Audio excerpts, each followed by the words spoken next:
अब इंटर तुमने निकाल लिया और 2 साल की आर्टिकलशिप कर ली तो तुम पेपर देने के लिए एलिजिबल हो फाइनल का, है ना। अब 2 साल की आर्टिकलशिप हो गई, जीवन के ऑलरेडी 4 5 6 साल जा चुके हैं, फाइनल निकल ही नहीं रहा। मतलब तुम सबका निकल जाएगा, तुम लोग को छोड़ के मैं बाकियों की बात कर रहा हूं। फाइनल निकल ही नहीं रहा। अब बच्चा करे तो करे क्या, बैकआउट तो कर नहीं सकता। पर इससे एक चीज ये भी होता है, फिर बेचारा मजबूरी में कर ही लेता है, अब क्या करे। तो बस इसलिए थोड़ा सा खतरनाक हो जाता है, बाकी तो कोई दिक्कत नहीं है। और सुनने में आ रहा है कि जो नया सिलेबस होगा उसमें वापस से आर्टिकलशिप को 2.5 साल से बढ़ा के 3.5 साल करने की बात चल रही है।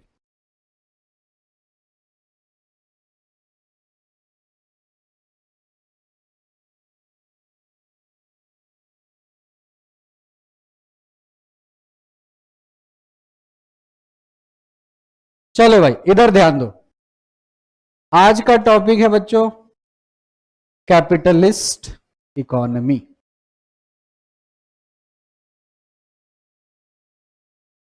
ये बच्चों आज की दुनिया में प्रीडोमिनेंट है, क्योंकि ये आज की जरूरत है। अब थोड़ा सा बैकग्राउंड को समझते हैं। तुम लोग लेट क्यों आते हो हर क्लास में? टीचर ही खा लिया 10 मिनट पहले आ जाता है, बच्चे आराम से लेट वेट आ रहे हैं। चलो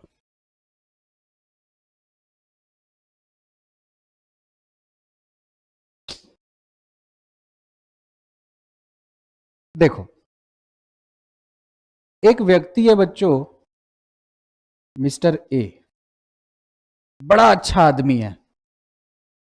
महीने का बच्चों कमाता है 50,000 रुपए, कुछ लिखना नहीं है, सुनना है। और जैसे ही महीने की पहली तारीख को इसकी सैलरी आती है, ये इसमें से सबसे पहला काम करता है 5,000 रुपए निकाल लेता है पहले ही। और उस दिन डिसाइड करता है कि मैं अपने पूरे महीने का जो खर्च है सिर्फ कितने में निकालूंगा, 45,000। और ये हर महीने की 1 तारीख को बच्चों गरीबों को राजमा चावल खिलाता है। कभी राजमा चावल खिला देता है, कभी कढ़ी चावल खिला देता है। अच्छा आदमी है, बुरा आदमी है? अच्छा आदमी है, ठीक है। सैलरी आ रही है, सोचो पहले ही 5,000 निकाल के गरीबों में क्या कर रहा है, बांट दे रहा है। दूसरा है बच्चों मिस्टर बी। बी से है मिस्टर बदतमीज, ठीक है। ये बच्चों गरीबों को कीड़ा मकोड़ा समझता है, ठीक है। गरीबों को देखते ही गाली देने लग जाता है। कोई अगर पैदल चल रहा है, कोई गरीब सड़क पे आ जाए तो ये नहीं बोलता हटो, वही लात से मार के हटा देता है। तो समझ सकते हो इसको गरीबों से कितनी ज्यादा नफरत है। लेकिन बच्चों ये एक 5,000 करोड़ की कंपनी चलाता है। बदतमीज आदमी है, लेकिन भाई 5,000 करोड़ की क्या चलाता है, कंपनी चलाता है। जब से पैदा हुआ है तब से लेकर के आज तक, मान लो 50 साल का है, आज तक बच्चों 50 पैसा भी दान नहीं किया है, ठीक है। उल्टा और कहीं चोरी चकारी करना होता है तो कर लेता है। और 5,000 करोड़ की बच्चों कंपनी चला रहा है। तो अब बताओ तुम किसका सम्मान ज्यादा करोगे, ए का या बी का?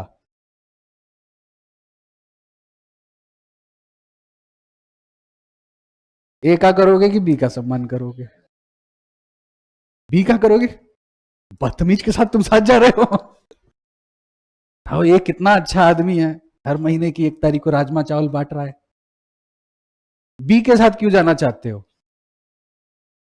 मैं तेरे को मैम दिख रहा हूं इतनी इतनी बड़ी बड़ी दाढ़ी है तुझे, मैं क्या मैं ऐसे पढ़ा रहा हूँ? आइए कैपिटलिस्ट इकोनॉमी पढ़ते हैं। नहीं, पहले तू जवाब दे। अभी मेरे रात में सुसाइड करने का मन करेगा तेरी बात पे, मैं क्या करूं? मेरे से पहले कोई मैम पढ़ा रही थी क्या? तुमको वो भी मैम जैसे लगते हो? तुम्हारे में तो शायद कोई मैम नहीं है, सब सर ही है। मेल डोमिनेंट बैच है बच्चों। हाँ भाई बोलो, पहले बोल सर। हाँ ठीक, हाँ ठीक है, एम्प्लॉयमेंट जनरेशन है, ठीक है। और कोई कुछ ऐड करना चाहे? अच्छा चलो, ज्यादा बड़ा दानवीर कौन दिखता है, ए या बी? ए, बी? देखो, राजमा चावल बांट रहा। देखो, 5,000 करोड़ की बच्चों कंपनी चलाता है और करीब करीब इसके पास 1,000 इंप्लॉई है। तो 1,000 इंप्लॉई है, तो इन 1,000 लोगों का घर किसके दिए पैसे से चल रहा है? बी के। अच्छा मान लो 1,000 लोगों के ऑन एन एवरेज हर परिवार में कितने लोग हैं? 4। तो कितने लोग का पेट पल रहा है? 4,000। और एक दिन पल रहा है या 30 दिन? पूरे 30 डेज। तो ये बताओ, देश को एक्चुअली में इसकी आवश्यकता है या इसकी? यही कैपिटलिज्म है। समझ आई बात? यही क्या है? कैपिटलिज्म है। सोशलिज्म से आप कभी भी तरक्की नहीं कर सकते। सोशलिस्ट विचारधारा आपको कमजोर बनाती है। पुराने जमाने में ये सब चीजें थी। आज का जो यूथ है, आज का जो जनरेशन है, वो 20 साल में ही करोड़पति बनना चाहता है। उसका माइंडसेट अलग है, उसके पास पहले से बनी बनाई टेक्नोलॉजी है, सब कुछ है। तो वो थोड़ी ना रेंगने वाले सिस्टम से चलेगा। अब तुम्हारे पिताजी ऑलरेडी एक इंपायर बिल्ड करके बैठे हैं, तो तुम उसको आगे बढ़ाओगे ना, कि तुम भी कहोगे नहीं हम सोशलिस्ट थॉट पे चलेंगे, जीरो से अपना शुरू करेंगे। अरे अगर तुम्हारे पिता के पास पहले से 1,000 करोड़ है, तो तुम्हारी शुरुआत कहां से होगी? 1,000 करोड़ से होगी। और तुम्हारे पिता के पास 1,000 करोड़ है लाइबिलिटी में, तो पहले गड्ढे को क्या करना पड़ेगा? भरना पड़ेगा, फिर तुम शुरुआत कर पाओगे। तो देखिए, कैपिटलिज्म का मतलब सिर्फ एक ही होता है बच्चों, ना बाप बड़ा ना भैया, सबसे बड़ा रुपया। तुम सब जो बैठे हो किस विचारधारा से बैठे हो? कैपिटलिस्ट। कैपिटलिज्म का सिर्फ इतना ही कॉन्सेप्ट है, हम कोई भी काम करेंगे, चाहे वो चैरिटेबल काम ही क्यों ना हो, उसके पीछे भी जो एक मोटिव होगा अल्टीमेट, वो क्या होगा? To earn money, to make profits. जितने तुम ये चैरिटेबल ट्रस्ट देखते हो, जो लोग बना करके बैठे हैं, सेवा एंड दान और ये सारी चीजें करते हैं, बस इनिशियली इनके जेब से पैसा लगता है। फिर जब इनको फंडिंग्स आने लग जाती है, जब इनका एनजीओ अप्रूव हो जाता है, तो इनके कमाई की कोई सीमा नहीं है। और ये तो टैक्सेबल भी नहीं है, बस इनको अपना ऑडिट कराते रहना है। पॉलिटिकल पार्टीज भी टैक्सेबल नहीं है, ये लोग भी टैक्सेबल नहीं है। तो दान पुण्य का काम तो सबसे प्रॉफिटेबल है। समझ आई बात? तो आज के समय में बच्चों, जो प्री डोमिनेंट रिक्वायरमेंट है, उसका नाम ही क्या है? कैपिटलिज्म। आज आप सोशलिस्ट विचारधारा से नहीं चल सकते। जैसे अगर भारत कल को बच्चों सोशलिस्ट हो जाए, तो भारत सरकार कहती है ठीक है कोई बात नहीं, हम ही आपके रोजगार की व्यवस्था करेंगे और जो भी आपकी रिक्वायरमेंट है वो हम पूरी करेंगे। तो उन्होंने कहा कि भारत में रहने वाले जितने लोग हैं, सबका जो घर होगा वो 1 BHK ही होगा। चाहे आपकी विचारधारा कितनी भी बड़ी क्यों ना हो, पर आपका घर क्या रहेगा? 1 BHK। सारे बच्चे एक ही पैटर्न के स्कूल में पढ़ेंगे, सभी लोगों का इलाज एक ही पैटर्न के अस्पताल में होगा। तो ये देश विकसित नहीं होगा, ये खत्म हो जाएगा। क्यों? क्योंकि जो लोग पैदा हो रहे हैं उनके अंदर बहुत कुछ है और वो इस दुनिया को बदलने की ताकत रखते हैं। आप उसी चीज को क्या कर दोगे? दबा दोगे। कैपिटलिज्म आपको आजादी देता है, वो कहता है आप जितना कमाना चाहो, जैसे कमाना चाहो वैसे कमा सकते हो। एक कॉन्सेप्ट होता है बच्चों जिसको कहते हैं सक्सेशन। सुना है सबने?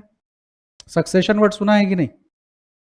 आपके माता पिता जब जाएंगे तो वो अपनी सारी संपत्ति ऑटोमेटिकली आपको दे के चले जाएंगे।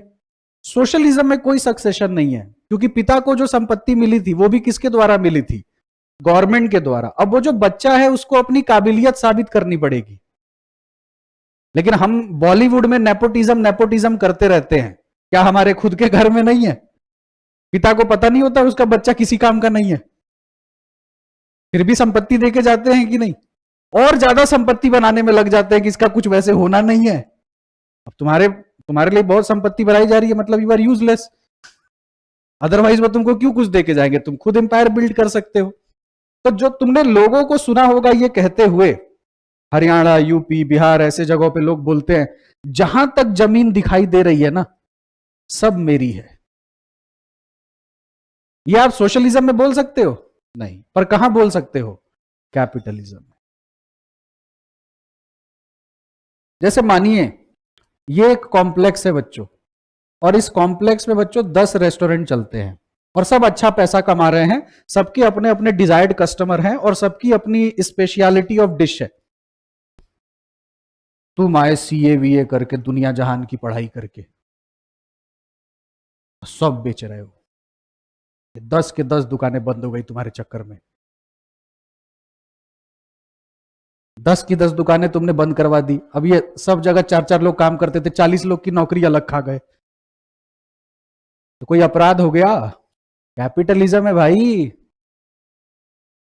The survival itself is a fight in capitalism. स्वयं को जीवित रखना भी एक युद्ध के समान है, और जो इस युद्ध में सरवाइव करता है उसके पास आइसोलेशन ऑफ वेल्थ बढ़ जाता है। आइसोलेशन ऑफ वेल्थ मतलब कोई व्यक्ति बहुत काबिल है तो आपके हिस्से का सब कुछ छीनने का अकेले दम रखता है, आप पे कुछ नहीं बचेगा, क्योंकि कैपिटलिज्म में ये पावर है। फॉर एग्जाम्पल, जैसे अभी तुम लोगों की जो एज है मेरे ख्याल से 18 के आसपास होगी, कोई 1 साल ऊपर नीचे हो सकता है, पर एवरेज एज क्या है? 18। अब जो तुम्हारी जनरेशन है इसमें हमेशा 1% ऐसा क्राउड होता है जो बॉस होता है, जो लीडिंग क्राउड होता है, उसको ना किसी चीज से शिकायत है, उसको ना किसी चीज से मतलब है, वो सिर्फ अपने काम पे क्या है? फोकस्ड है। अब ऐसा इंसान तुमको दिखेगा कि क्या बोरिंग आदमी है, जिस समय खेलना कूदना चाहिए, इंजॉय करना चाहिए, कुछ नहीं करता। अभी आप इस चीज को नहीं समझते हो क्योंकि आपके ऊपर वो रिस्पॉन्सिबिलिटी अभी नहीं आई है, अभी सब कुछ ओके है। पर ये 1% बच्चों फुल्ली फोकस्ड है। अब ये मान लो 25 साल की उम्र तक इसने अपना सब कुछ सेट कर दिया, अब इसने इंजॉय करना स्टार्ट कर दिया। 25 साल की उम्र में तुम्हें होश आया कि रिस्पॉन्सिबिलिटी होती क्या है, लेकिन तब तक समय जा चुका है। जो ऊर्जा तुम्हारे अंदर आज है, जो कर दिखाने की कैपेबिलिटी आज है, वो 25 साल की उम्र में मे भी ना रहे, लेकिन रिस्पॉन्सिबिलिटी आ जाएगी कि नहीं? तो रिस्पॉन्सिबिलिटी आएगी तो इंजॉयमेंट खत्म, सबको काम पे उतरना पड़ेगा। 99% के ऊपर भी रिस्पॉन्सिबिलिटी आएगी, किसके अंडर काम करोगे? That 1%। This is how the 1% leads in capitalism. किसी भी कैपिटलिस्ट इकोनॉमी को उठा के देखिए, पूरी इकोनॉमी को सिर्फ 1% क्या करता है? रेगुलेट करता है। इस पूरे वर्ल्ड की इकोनॉमी को, भारत की नहीं बोल रहा हूं, पूरे वर्ल्ड की इकोनॉमी को सिर्फ 14-15 परिवार मिलकर कंट्रोल कर रहे हैं। पूरी भारत की इकोनॉमी को सिर्फ 20 लोग कंट्रोल कर रहे हैं, 20 परिवार नहीं बोल रहा, 20 पीपल। और यह कैसे संभव हो पाया? Because of capitalism. पुराने समय में लोगों को नॉर्मल जिंदगी, मतलब एक्सेप्शनल लाइफ मिल जाती थी थोड़ी सी मेहनत करके। आज आपको एक्सेप्शनल मेहनत करनी पड़ती है to survive for bare minimum.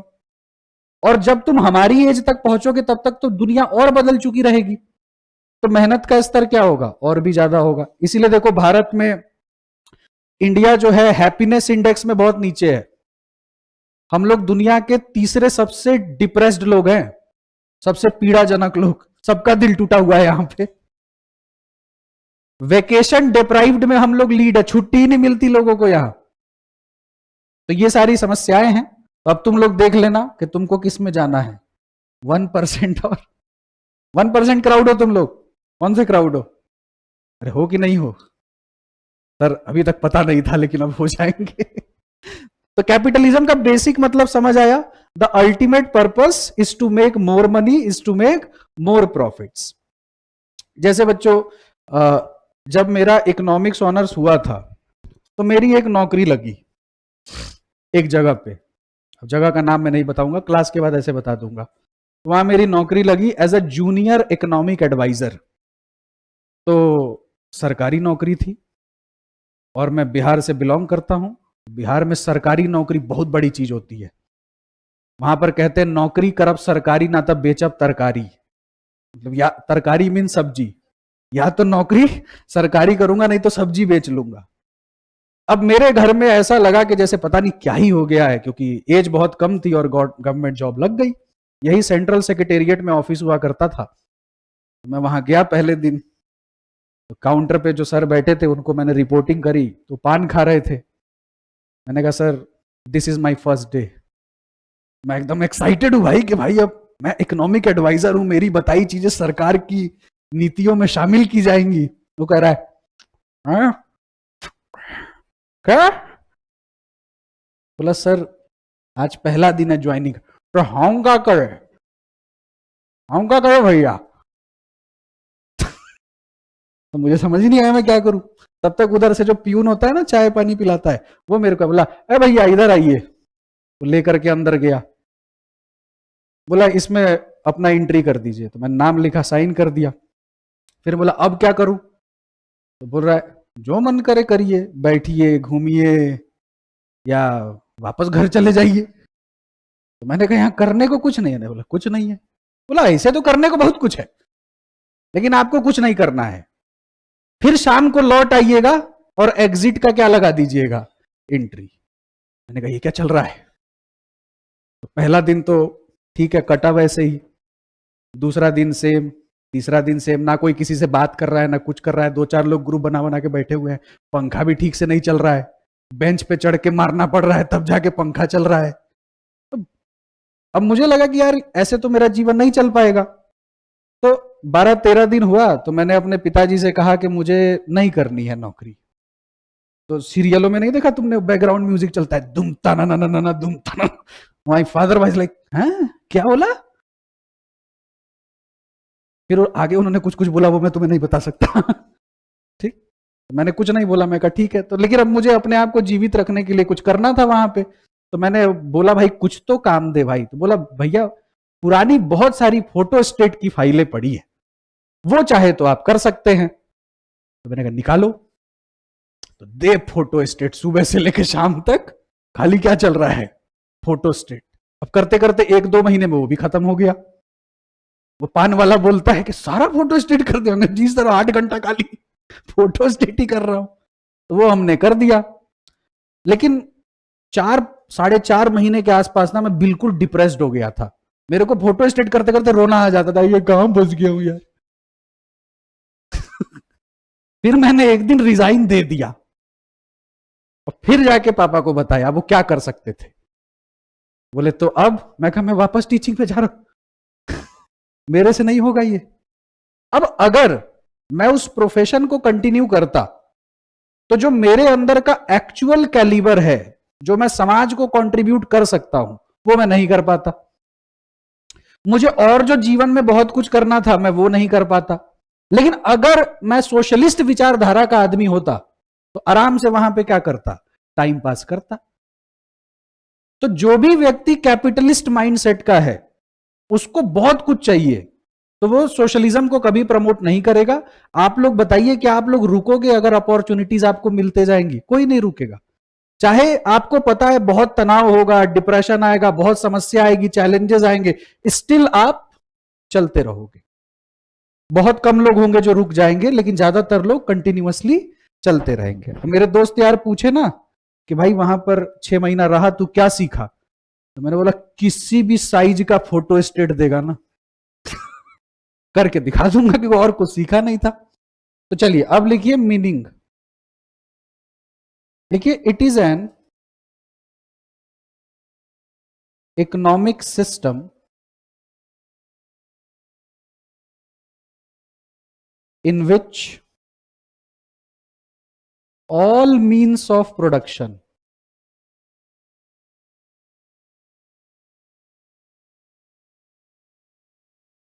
is controlled and managed by private sector for profits. The government maintains only law and order.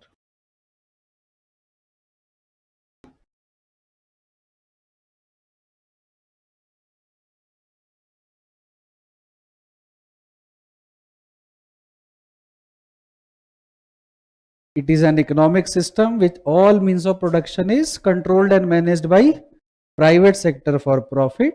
The government maintains only law and order. अब समझते हैं क्या है. शुभम त्यागी, गुड इवनिंग.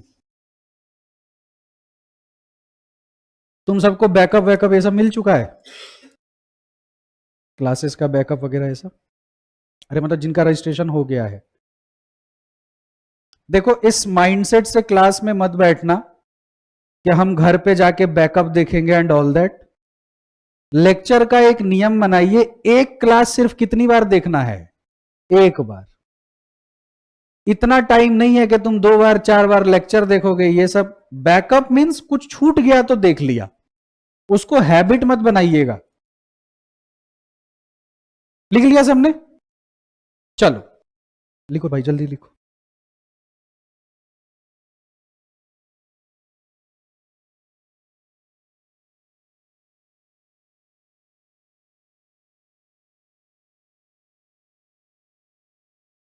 अच्छा, टेक्निकल भाई हमारे कह रहे हैं कि अभी 5 लेक्चर ओपन फॉर ऑल है, यूट्यूब पे है, और उसके बाद फिर देख सकते हैं जैसे भी हो. ठीक है, चलो भाई इधर ध्यान दो. यहां पर बच्चों सारे काम किसको दे दिए जाते हैं? प्राइवेट सेक्टर को. सरकार बस इतना कहती है कि देखो कुछ भी गैर कानूनी मत करना, बाकी तुमको जितना पैसा कमाना है कमाओ, कोई दिक्कत की बात नहीं है. सिर्फ किस चीज को मेंटेन करो? लॉ एंड ऑर्डर को. तो भारत में बच्चों बिजनेस को रेगुलेट करने के लिए क्या है? कौन सा एक्ट है? Companies act. मेनली कौन सा एक्ट है? Companies act. अच्छा, भारत में आपको पता है कंपनीज एक्ट सबसे बड़ा कानून है. कॉन्स्टिट्यूशन तो सुप्रीम लॉ ऑफ लैंड है. बाकी जितने लॉ हैं वो अपना डेरिविएशन कहां से करते हैं?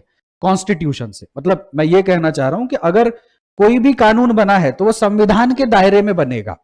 अगर उस कानून में कुछ भी ऐसा लिख दिया गया विच इज अगेंस्ट कॉन्स्टिट्यूशन तो फिर वो लॉ वैलिड नहीं होता है. तो अगर कॉन्स्टिट्यूशन को छोड़ दिया जाए तो भारत में सबसे बड़ा कानून कौन सा है? Companies act. तो आप भारत के सबसे बड़े कानून के जानकार बनेंगे.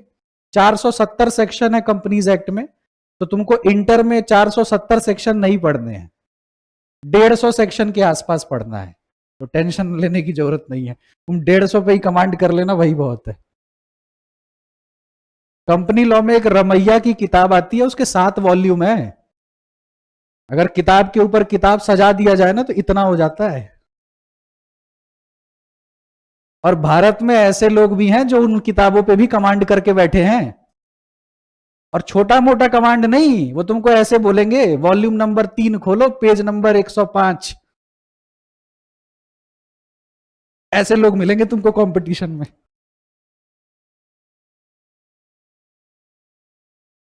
तुम भी तो वैसे ही हो. टेंशन में क्यों आ गए? चलिए, तो एक बात बताओ बच्चों, सरकार जब आपको इतना सपोर्ट कर रही है, कह रही है कमाओ, तो सरकार को भी तो कुछ चाहिए होगा. तो सरकार को क्या चाहिए? टैक्स. तो जितना भी आप देश देखोगे जो हाईली कैपिटलिस्ट हैं, वहां पे टैक्स स्लैब भी क्या है? बहुत हाई है. यूएस में सीधा टैक्स रेट कितना है? 50% सीधा. हाँ? भारत में तो फिर भी 30% है, लेकिन वहां पे सीधा कितना है? 50%। इसलिए तुमने एक शब्द सुना है हवाला, हवाला सुना है किसी ने? चल लेक्चर तो ये यूट्यूब वाला है तो इसके बारे में नहीं बताऊंगा। चलो, तो सरकार केवल क्या करती है बच्चों? लॉ एंड ऑर्डर को मेंटेन करती है। बेसिक मतलब समझ में आ गया कैपिटलिज्म का। चलिए अब लिखिए, it is also known as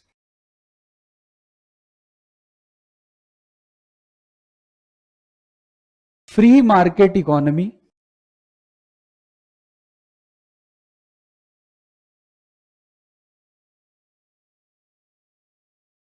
या फिर हम इसको बोलते हैं बच्चों नो इंटरफेयर इकोनॉमी,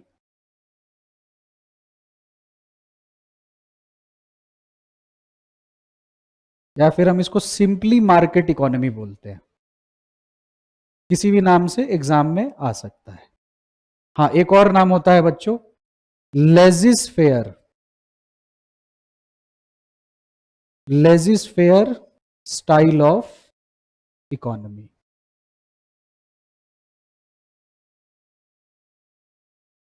लेजिस्फेयर का भी यही मतलब होता है, कंप्लीट फ्रीडम।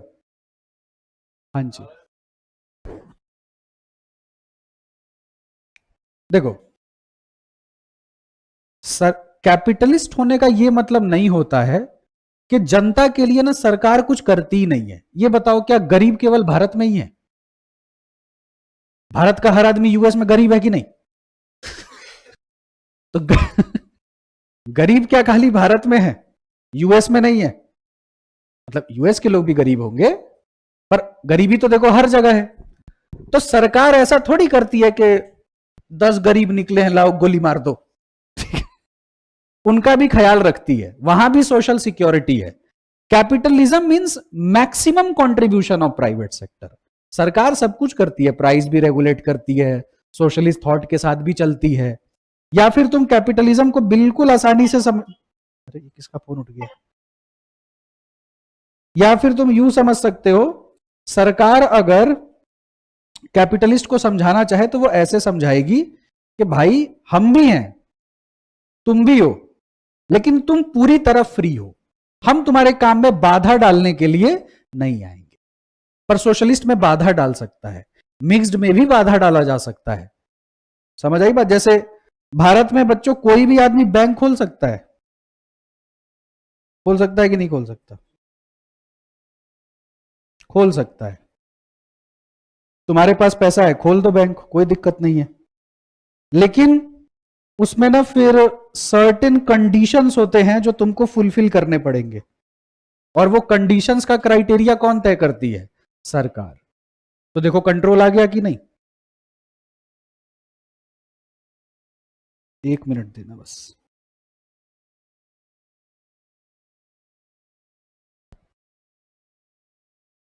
हेलो,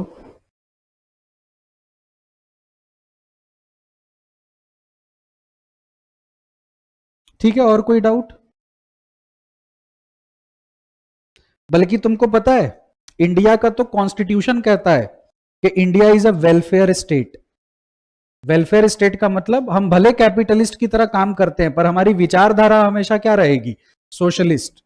हम किसी का घर उजाड़ने में विश्वास नहीं रखते हैं, बसाने में विश्वास रखते हैं। लेकिन यूएस का कॉन्स्टिट्यूशन तो ऐसा कुछ भी नहीं कहता। लेकिन वहां पे जितनी ज्यादा कॉम्प्रिहेंसिव सोशल सिक्योरिटी है, भारत में कुछ भी नहीं है। अच्छा एक बात बताओ, आप ठीक हो सकते थे और सिर्फ पैसों की कमी से मर जाना, इससे बुरा कुछ हो सकता है? मतलब एक तो है कि आपका बीमारी क्योर ही नहीं हो सकता, तो दैट इज डिफरेंट थिंग। लेकिन आप सिर्फ इस वजह से मर गए क्योंकि आपके पास पैसा नहीं था। जैसे बहुत पहले एक इंसिडेंट हुआ था, मेरे साथ एक फ्रेंड थी, हम लोग साथ कॉलेज में थे। उसके यहाँ एक लेडी जाती थी काम करने, तो उसको ना कैंसर डिटेक्ट हो गया, 3rd स्टेज। अब वो झाड़ू पोछा करती है, अब उसके पास तो प्राइवेट अस्पताल और इन सब जगहों पे जाकर के इलाज कराने का है नहीं कुछ। तो उसने मुझे कहा कि हिमांशु तुम्हारा कांटेक्ट वगैरह है कुछ? तो मैंने कहा 2-4 लोगों को तो मैं जानता हूं, मैं बात करता हूं। तो मैं उसका जो कैंसर था वो किसी मतलब ऑलमोस्ट बहुत आगे जाकर के पता चला था, उसके पास तुरंत उसको इलाज की आवश्यकता थी। तो मैं 1-2 पॉलिटिशियंस को जानता था, मैंने उनसे कांटेक्ट किया। तो पॉलिटिशियन से कांटेक्ट होने के बाद भी जो नंबर मिल रहा था ना, 3 महीने बाद का मिल रहा था, और उसको इमीडिएट 10 दिन के अंदर इलाज की जरूरत थी। सोचो, पॉलिटिशियन से जब इंसान बात कर रहा है तब कितने दिन का नंबर मिल रहा है, 3 महीना। तो फिर मेरी एक फ्रेंड थी सफदरजंग अस्पताल में, डॉक्टर है वो, मैंने उसको अप्रोच किया। वो बोली हिमांशु मैं कुछ भी कर लू ना, कुछ भी, तो भी 2 महीना तो कम से कम 60 डेज से पहले तो पॉसिबल ही नहीं है। अल्टीमेटली द वीमेन डाइड, नहीं बच पाई वो, क्योंकि उसके इलाज में मुंबई में कम से कम 20 लाख रुपए लग रहे थे, वो कहां से लाती, कौन देता उसको पैसा। तो ये बताइए, क्या इस चीज पे गवर्नमेंट को काम करना चाहिए कि नहीं?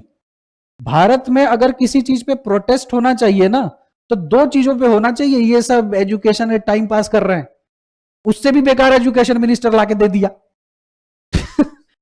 प्रोटेस्ट का, आप रिजर्वेशन पे भी प्रोटेस्ट मत कीजिए, इसलिए मत कीजिए क्योंकि अभी भी भारत अति पिछड़ा वर्ग अभी भी कुछ विशेष कर नहीं पाया है। लेकिन 2 चीजों पे आप प्रोटेस्ट कीजिए, nationalisation of schools and hospitals, ये सबसे ज्यादा मैंडेटरी है। इस पे प्रोटेस्ट करके मनवा लो तो मान जाए।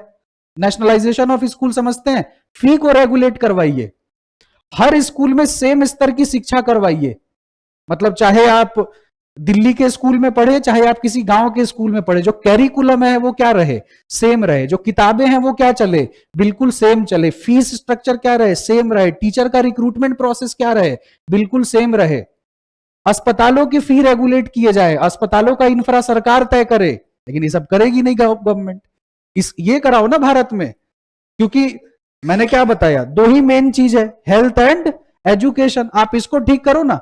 तुम इतिहास उठा करके देख लो, जिस भी इकोनॉमी का हेल्थ सिस्टम और एजुकेशन सिस्टम अच्छा रहा है, वो सारे देश आज बहुत आगे हैं। चाइना सोशलिस्ट है, उसने सबसे, मतलब पैटर्न कैपिटलिस्ट है, पर उसने सबसे पैटर्न पहले अपने इन 2 चीजों को ठीक किया था। पढ़ाई का जो प्रेशर तुम भारत में देखते हो ना गार्जियनों के द्वारा बच्चों पर, ये कुछ भी नहीं है as compare to other, South Korea, China, इन सब जगहों पे तो गार्जियन पागल ही है, बिल्कुल बच्चे को मार ही देता है। बहुत ज्यादा वहां पे दिक्कत है। अभी एक वेब सीरीज आई थी, पता नहीं तुम में से कितनों ने देखी, टीच यू अ लेसन करके। तो उसमें एक दिखाता है अपने बच्चे को डॉक्टर बनाने के लिए वो उसकी माँ उसको ड्रग तक दे रही है कि बच्चा 20-20 घंटा पढ़े, लास्ट में वो मरते मरते बचता है। कितने लोगों ने सीरीज देखी है बताओ यार? सब देखा करो ना, एग्जाम्पल खराब हो गया यार, वाह यार। सिनेमा उनेमा देखा करो तुम लोग। खैर चलिए चलिए, हम इमोशनल हो रहे थे, हम वापस टॉपिक पे आते हैं। ठीक है, तो capitalism is free market economy या फिर लेजिस फेयर स्टाइल ऑफ इकोनॉमी। चलिए अब इसके लिखते हैं बच्चों फीचर्स फटाफट। पहला बच्चों, राइट टू प्राइवेट प्रॉपर्टी। क्या बच्चों सोशलिज्म में कोई प्राइवेट प्रॉपर्टी का कॉन्सेप्ट था? इवन जो आपकी प्राइवेट प्रॉपर्टी भी होती थी वो भी किसके द्वारा दी जाती थी? गवर्नमेंट के द्वारा। तो अगर आप में कोई कमी लगी तो गवर्नमेंट आपसे वापस भी ले सकती है।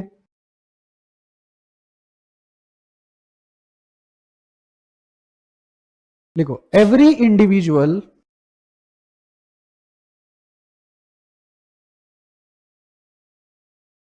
Is free to acquire as much as amount of property he desires,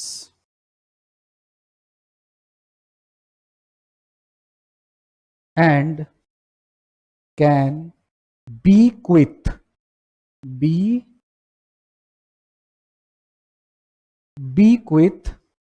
as per his own wish.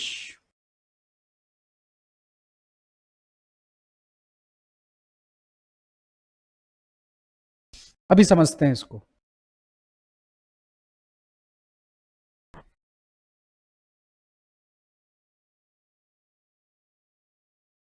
तुम कल को इतना पैसा कमा लो कि, क्या नाम बेटा तुम्हारा? प्राची। मान लो प्राची इतना पैसा कमा ले कि मेट्रो स्टेशन का नाम ही हो जाए Prachi metro station. Is it allowed और नॉट? Yes, why not? पूरा जनकपुरी खरीद लिया है भाई। क्या कैपिटलिज्म में ये संभव है? बिल्कुल संभव है। आप दिल्ली का 80% प्रॉपर्टी खरीद लीजिए, कौन पूछ रहा है? सरकार को केवल क्या चाहिए? टैक्स, चाहे वो एक आदमी दे या सब मिला के दे, इससे उन्हें कोई मतलब नहीं है। चलो, यहां पे एक शब्द इस्तेमाल किया गया है बच्चों, बी क्विथ। तुमको टारगेट दिया है, ठीक है, मेट्रो स्टेशन नाम चेंज कराना है, ठीक है, 10 साल बाद तुमसे मिलूंगा अगर जिंदा रहा तो। बी क्विथ यानी, बी क्विथ का मतलब क्या होता है? ट्रांसफर। पर स्टडी मटेरियल ने क्या वर्ड यूज किया है बच्चों? बी क्विथ। तो इसलिए मैंने क्या लिखा? बी क्विथ। लेकिन आप साथ में लिख लीजिए, बी क्विथ का मतलब होता है ट्रांसफर। ये अपनी संपत्ति, बच्चों एक बहुत बड़ा आदमी रामू काका सेवा करते रहे जिंदगी भर, बेटा पूछने नहीं आया, मरते मरते रामू काका के नाम 200 करोड़ करके निकल गया, बेटा क्या कर सकता है? कुछ नहीं, कोना पकड़ के रो सकता है और कुछ नहीं कर सकता। अच्छा, एक और अच्छी चीज तुमको बता देता हूं, और ये घर पे जाके कोई नहीं बताएगा कि मैंने बताया है। देखो, अगर तुम्हारे माता पिता कभी तुमको ये धमकी दे कि हम तुमको जायदाद से क्या करेंगे, निकाल देंगे, तो कहना ठीक है, कोई दिक्कत नहीं है। याद रखिएगा वो सिर्फ आपको उसी प्रॉपर्टी से निकाल सकते हैं जो उन्होंने बनाई है। They can not overthrow you from ancestral property. But actually में उनके पास भी जो बल्क में है वो क्या है? वो एंसेस्ट्रल है। तो तुम कहोगे किस में से निकालेगा? चेतक स्कूटर? हमें वैसे भी नहीं चाहिए, ये 2 BHK आपने बना लिया, आप अपना रखो। हाँ, अगर पिता के नाम पे बहुत संपत्ति है तब तो एकदम सुबह पैर छुओ, शाम पैर छुओ, दोपहर में भी थोड़ा सा लेकिन अगर उनपे एंसेस्ट्रल प्रॉपर्टी ज्यादा है तो एंसेस्ट्रल प्रॉपर्टी से आपको बेदखल नहीं किया जाता है, क्योंकि वो इनहेरिटेड है। तो जिस दिन आप पैदा हो गए अपने घर में, उसी दिन आप मालिक हो गए। हिंदू अनडिवाइडेड फैमिली बचपन में पढ़ा था ना। तो आज के बाद ये सबसे डरना नहीं है बच्चों, ठीक? तुम विद्रोह कर सकते हो। तो बी क्विथ का मतलब ट्रांसफर, वो जिसको मर्जी चाहे दे सकते हैं। अच्छा, मान लो पिताजी कहते हैं कि आई कैन, मैं अपनी संपत्ति से तुमको फूटी कौड़ी भी नहीं दूंगा, वो ऐसा कर सकते हैं? कर सकते हैं। अपनी संपत्ति से वो तुमको हटा सकते हैं। अच्छा, अगर कोई व्यक्ति बिना हिस्सा लगाए मर जाए, बेटों के बीच में बिना हिस्सा लगाए मर जाए, तो प्रॉपर्टी कैसे डिस्ट्रीब्यूट होगी? फिर इक्वली डिस्ट्रीब्यूट होगी। और नहीं तो उनको पेपर में जो टेस्टामेंट होता है, जो विल होता है, उसमें क्लियरली क्या करना पड़ता है? मेंशन करना पड़ता है। अगर मान लीजिए पिता की डेथ हो जाती है और एक बच्चा था जिसको उन्होंने बहुत पहले घर से निकाल दिया था, वो शादी वादी कर लिया था किसी लड़की से, तो निकाल दिया कि भाई जाओ, इंटरकास्ट मैरिज किया है तुमने। अब जैसे ही पता चला कि बाप निपट गया, तुरंत पहुंच गया, लीगल हायर है ना, क्या बोलते हैं? Legal higher. तो लीगल हायर्स को बच्चों लीगल इंडस्ट्री में कहा जाता है श्राद्ध के कौए। जैसे देखा, श्राद्ध होता है तो ऊपर क्या उड़ने लगते हैं? कौए उड़ने लगते हैं। तो ये श्राद्ध के वो कौए हैं जो सीधे मृत्यु होते पहुंच जाते हैं। ये हमारे खास थे। मरने के बाद व्यक्ति खास हो जाता है कि नहीं? ठीक। तो ये बताओ, कभी भी वो आदमी हाय हेलो तक अपने पिताजी को करने नहीं आया था, क्या स्टिल वो फादर की प्रॉपर्टी क्लेम कर सकता है? क्या बाकी के मान लो 2 बेटे कह रहे हैं कि सब कुछ हमने किया, ख्याल हमने रखा, इलाज हमने कराया, ये तो कभी पूछने तक नहीं आया, तो क्या ये 2 बेटे कोर्ट से रिक्वेस्ट कर सकते हैं कि इसको बाहर कीजिए? नहीं। तो अगर भविष्य में कभी कुछ ऐसी दिक्कत हो तो ये सब चीजें क्लियर रखना। चलिए, केसेस ऐसे भी देखे गए हैं कि पुत्र ने ही पिता को मरवा दिया है टू एक्वायर प्रॉपर्टी। कलयुग है ना भाई, एवरीथिंग इज पॉसिबल। अभी तो एक बेटी की न्यूज आई थी, नौकरी लेने के लिए बाप भी मारा, मम्मी भी मार दी। ये हालात है। तो कलयुग में बच्चों सब कुछ जायज है। चलिए अगला लिखिए, फ्रीडम ऑफ इंटरप्राइज।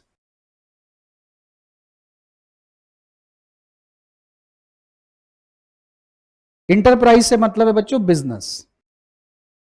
आप अपने मन का कोई भी लीगल कार्य कर सकते हैं कि नहीं? अगर वो लीगल है तो आप कर सकते हैं।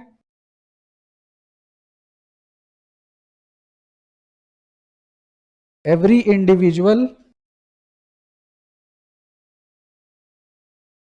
is free to choose occupation of their own choice.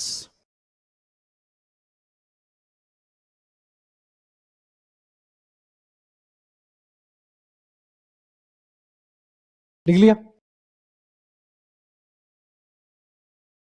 फिर लिखिएगा profit motive.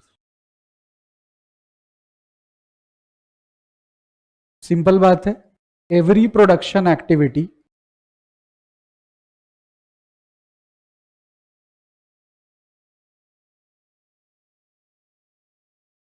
Has the ultimate objective to earn profit. जैसे कि बच्चों जो होटल्स हैं, खास तौर पे ओयो होटल, इनको दुनिया गलत नजरिए से देखती है। सामाजिक तौर पे ओयो को अलग तरीके से देखा जाता है, लेकिन आपका ड्रीम है कि आप 100 ओयो बनाएंगे, तो क्या आपको दुनिया की कोई ताकत रोक सकती है? नहीं, बिकॉज इट इज लीगल। इसमें कोई ऐसी दिक्कत की बात नहीं है। आपको सामाजिक दृष्टिकोण से सही होना होता है या लीगल दृष्टिकोण से? दृष्टिकोण समझते हो ना, पर्सपेक्टिव। आपको केवल क्या करेक्ट होना है? लीगली करेक्ट होना है।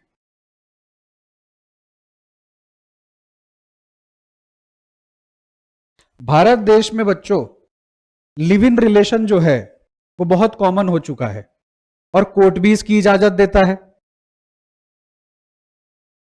अगर कोई भी दो लोग 18 वर्ष से ज्यादा के हैं तो वो आजीवन अविवाहित रह सकते हैं, और अगर उस रिलेशन से किसी बच्चे का जन्म होता है तो उसे इलिजिटिमेट नहीं माना जाएगा, लिजिटिमेट माना जाएगा, और उस बच्चे के बिल्कुल वही अधिकार होंगे जैसे एक लीगली वेडेड कपल के बच्चे के होते हैं। लेकिन क्या समाज इस चीज को स्वीकृति आज तक दे पाया है? नहीं। तो हमें सोशली करेक्ट नहीं होना है, हमें कैसे करेक्ट होना है? लीगली करेक्ट होना है। और जब आप लीगली करेक्ट होने लगते हैं तो आप वाइस हो जाते हैं। वाइस का मतलब अब सामाजिक बंधन से तुम क्या हो चुके हो? मुक्त हो चुके हो। लोग कह रहे हैं तो बहुत गलत है। कहां लिखा है गलत है? ये कहीं तो लिखा होगा, लाओ प्रूफ करो, दिखाओ। तो आपको पढ़ लिख करके भी अगर आप समाज को ढोते रहोगे तो सब यूजलेस है। चलिए, ये समझ गए बच्चों। अगला पॉइंट है बच्चों सॉवर्निटी। याद आया कुछ?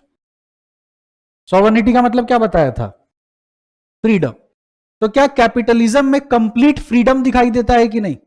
पर सोशलिज्म में सॉवर्निटी अफेक्टेड थी, क्योंकि सब कुछ आपको कौन दे रही थी?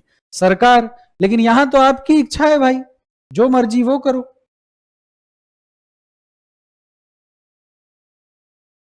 Consumer right to choose is even your fundamental right. बोले यस और नो? तो जब आपको कॉन्स्टिट्यूशन ही राइट टू चूज का अधिकार दे रहा है भारत में, तो आप तो वैसे ही सॉवरिन हो गए ना। तो consumer is free to choose. अच्छा, 4 सब्जेक्ट आईजीपी पढ़ा रहा है, तुम कह रहे हो मुझे एक ही टीचर का समझ आ रहा है फॉर एग्जाम्पल, और मुझे उन्हीं की क्लास लेनी है। Can IGP deny? क्या आईजीपी ये कह सकता है कि नहीं हम कॉम्बो में ही बेचते हैं? नहीं कह सकता। ऑल्दो लोगों को पता नहीं होता तो वो कहते ठीक है जी, लेकिन it is your right to choose. अगर 4 सब्जेक्ट अलग हैं तो उनका पार्टीशन भी कैसे होना चाहिए? अलग ही होना चाहिए। ऐसा कोई करना मत जा करके भाई, कि सर ने बोला है। फिर आ जाइए कंपटीशन।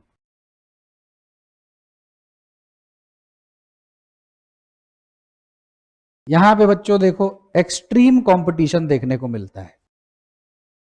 एक्सट्रीम कंपटीशन के लिए स्टडी मटेरियल एक शब्द इस्तेमाल करता है, गला काट कंपटीशन, कट थ्रोट।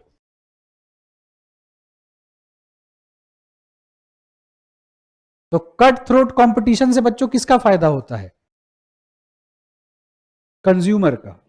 ठीक है, क्योंकि उसको कम से कम कीमत में बेहतर से बेहतर वस्तु मिल पाती है। हाँ बोलो, क्या संदेह आ गया तुम्हारे मन में? बताओ भाई, मन के डाउट्स को लेके मत जाओ, पूछ सकते हो।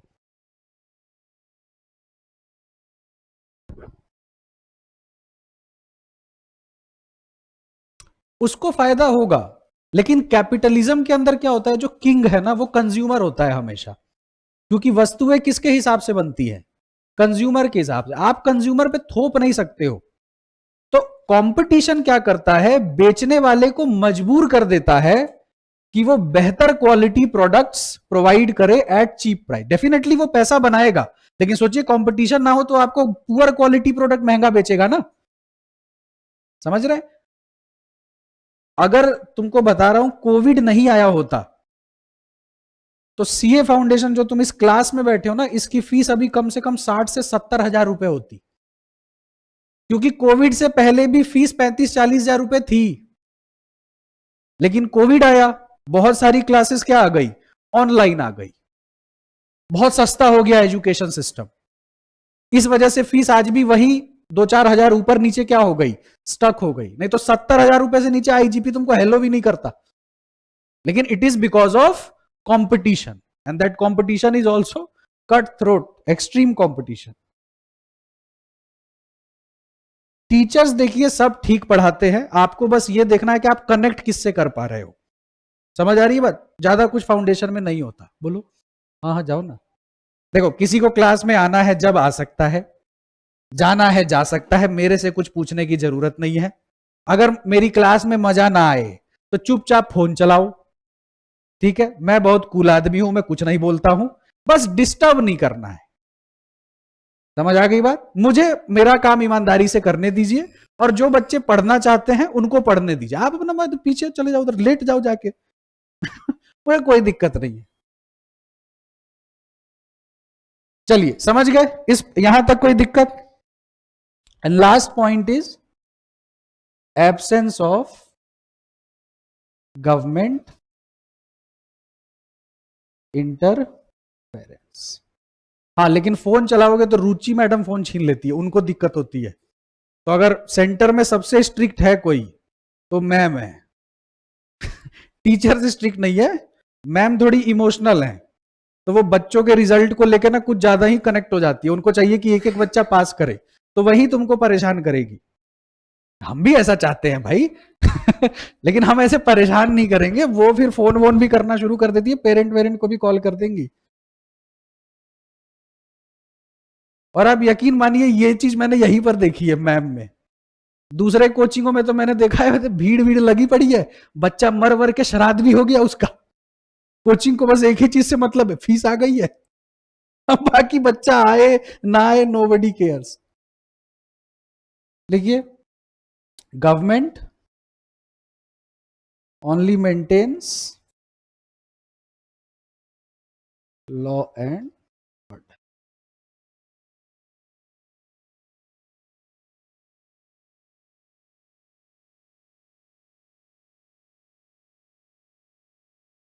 समझ गए? ये था बच्चों आपका कैपिटलिज्म। अब मिक्स की तरफ चले। कैपिटलिज्म में किसी को कोई भी डाउट? ठीक है, अब आ जाइए मिक्स्ड। ये बड़ा आसान है बच्चों, बस इसमें ना एक ही पॉइंट है समझने लायक, जो पूरे के पूरे मिक्स्ड इकोनॉमी का बेस है। ठीक है, बस 5 मिनट फोकस करना, मतलब 5 मिनट से ज्यादा हो जाए तो भी फोकस कर लेना। देखो, आपको बचपन से ऐसे ही पढ़ा दिया जाता है कि मिक्स्ड का मतलब जहां पे प्राइवेट सेक्टर और गवर्नमेंट सेक्टर दोनों मिल करके काम करते हैं तो इकोनॉमी क्या है, मिक्स्ड। क्या इसके अलावा कुछ बताया गया था किसी बच्चे को? एनीवन? मे बी कहीं कोई हीरा निकल जाए जिसके पास जवाब हो सही। तो यही बताया गया है सबको। अच्छा, अब मैंने तुमको यह कहा कि सोशलिज्म में भी प्राइवेट सेक्टर अलाउड है with the permission of the government. तो यानी सोशलिज्म में भी प्राइवेट भी है और गवर्नमेंट भी है, तब तो वो भी मिक्स्ड हो गया। क्यों नहीं हुआ? तो फिर मिक्स्ड इकोनॉमी में तो मिक्स्ड इकोनॉमी में कौन डोमिनेंट है? कोई एकदम 50-50। अरे अगर 60-40 भी हो गया तो जिसका 60 है वो डोमिनेंट हो गया कि नहीं? और एग्जैक्ट 50-50 पॉसिबल है? फिर नहीं, सोशलिज्म में भी लाइसेंसिंग है।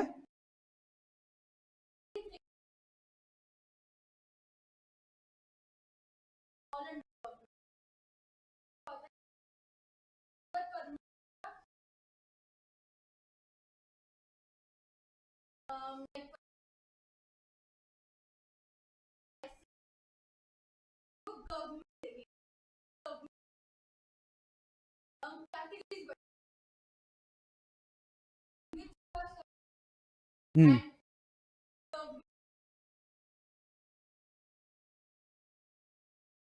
तो इसका मतलब फिर तो कैपिटलिज्म में आ जाते हैं।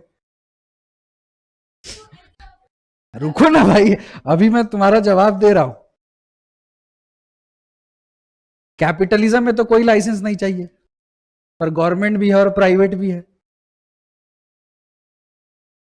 तब तो कैपिटलिज्म भी मिक्स्ड हो गया।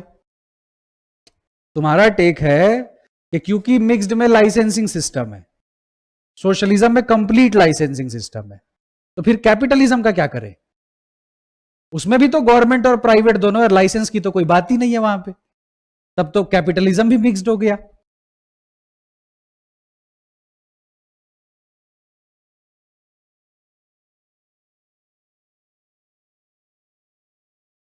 लेकिन जैसे ही वो एंट्री कर रही है तो पार्टिसिपेशन आ गया कि नहीं?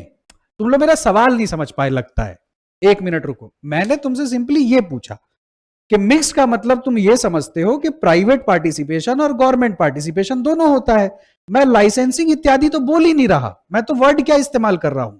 पार्टिसिपेशन। अब चाहे वो लाइसेंस के थ्रू भी हो, पर पार्टिसिपेशन हो गया कि नहीं? यस और नो? तो कैपिटलिज्म में भी सोशलिस्टिक पार्टिसिपेशन दिखता है, क्योंकि सोशल सिक्योरिटी का ध्यान कौन रखती है? सरकार। और सोशलिज्म में भी कैपिटलिज्म दिखता है, क्योंकि सरकार खुद प्राइवेट सेक्टर को क्या कर दे रही है? अलाउ कर दे रही है। लेकिन ऐसा क्या क्राइटेरिया है कि हम भारत को मिक्स्ड बोल दे रहे हैं? प्राइस मैकेनिज्म तो भाई सोशलिज्म में भी होता है, कैपिटलिज्म में भी होता है। मिक्स्ड में कम कंट्रोल है। Profit motive with welfare. तो एक बात बताओ, अगर कैपिटलिज्म में सरकार खुद एंट्री मार रही है तो उद्देश्य तो यही हो गया ना, प्रॉफिट मोटिव विद वेलफेयर। नहीं तो एंट्री ही क्यों मारती? वो कहती गरीब जा मर जा।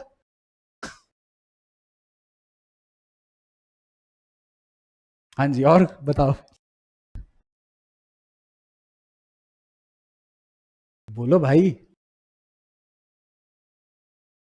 तो मैं 52 साल मेरी उम्र है, 53 साल। 53 साल की उम्र के तजुर्बे को तुम ऐसे कैसे खराब कर दोगे? हाँ जी।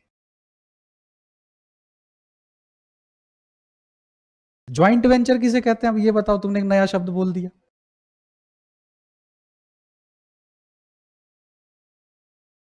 पर ये बहुत अच्छी बात है कि तुम लोग पार्टिसिपेट कर रहे हो, दैट इज वेरी गुड। बच्चा पार्टिसिपेट ही नहीं करता। एक तो विनीत नाम का बच्चा है, मैं उसको आज तक नहीं भूल पाया, 10 साल पहले पढ़ाया था। एकदम ऐसे बैठता था यहाँ पे जैसे ये बच्चा बैठा है ना, ठीक है? और 250-300 बच्चा क्लास में बैठा है, वो पूरी क्लास में ऐसे रहता था।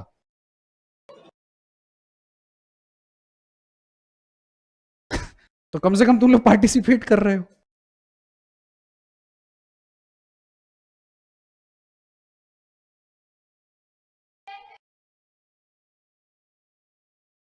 अरे बेटा, मेरा वो क्वेश्चन नहीं है।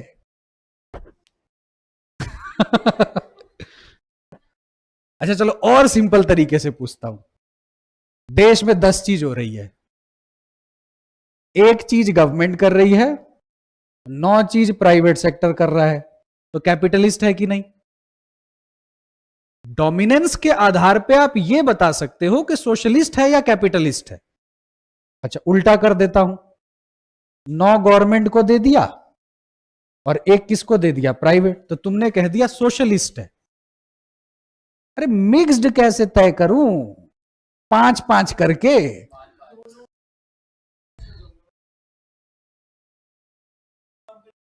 हाँ, अब ये बच्चा सही हुआ जाकर के। देखो दिमाग पे प्रेशर पड़ा तो आंसर निकल के आया कि नहीं? देखो अब मैं बता दे रहा हूं आंसर क्या है।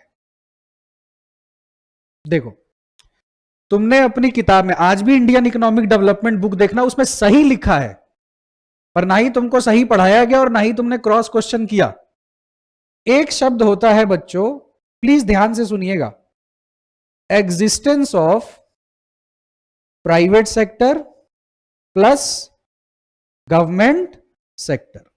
इसका मतलब है कि प्राइवेट सेक्टर अपनी जगह एग्जिस्ट कर रहा है और गवर्नमेंट सेक्टर अपनी जगह एग्जिस्ट कर रहा है। दोनों एक दूसरे के काम में दखल अंदाजी नहीं कर रहे हैं।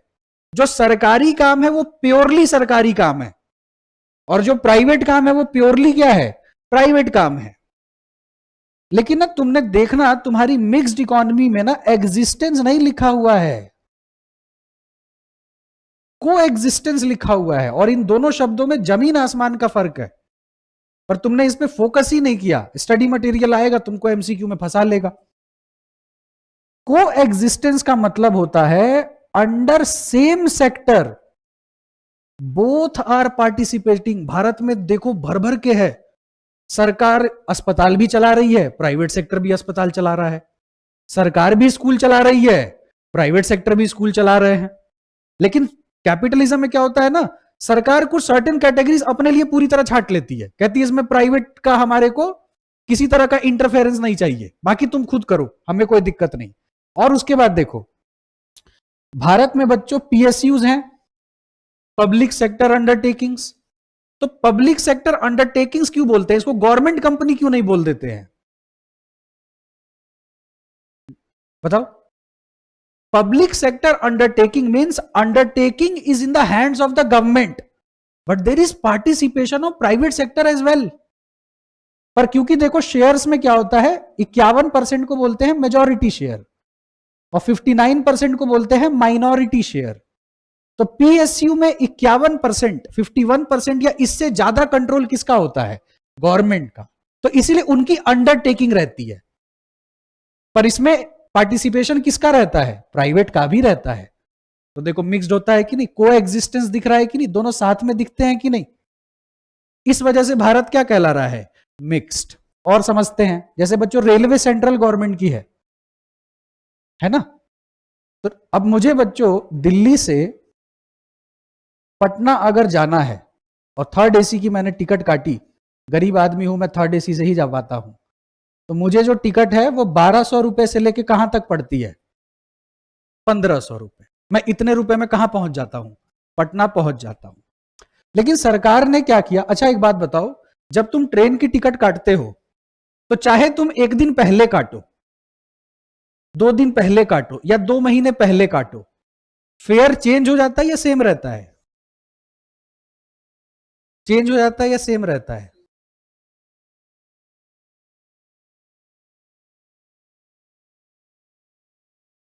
ट्रेनों में चेंज नहीं होता, क्योंकि सरकार चला रही है, प्रॉफिट के लिए काम नहीं करेगी, वहां डिमांड सप्लाई काम नहीं करेगा कि हाँ लास्ट में जाकर डिमांड ज्यादा है तो फेयर बढ़ा दिया। लेकिन अभी जिनके मन में एंजाइटी आई थी मैं उनको भी जवाब दे रहा हूं। पर आज कुछ ट्रेनें ऐसी चल गई हैं जिसमें forces of demand and supply apply हो रहा है, जैसे तेजस एक्सप्रेस, दुरंतो। हाँ, कुछ ऐसी ट्रेनें हैं जिनको आप जितना नियर डेट पे काटोगे फेयर क्या है? ज्यादा। यही टिकट 3000-3500 की भी मिल जाती है। क्यों ऐसा है? क्योंकि अब कुछ ट्रेनें किस फंडिंग से चल रही है? प्राइवेट फंडिंग से। तो लोग कहते हैं रेलवे बेच दिया। अरे अनपढ़ आदमी,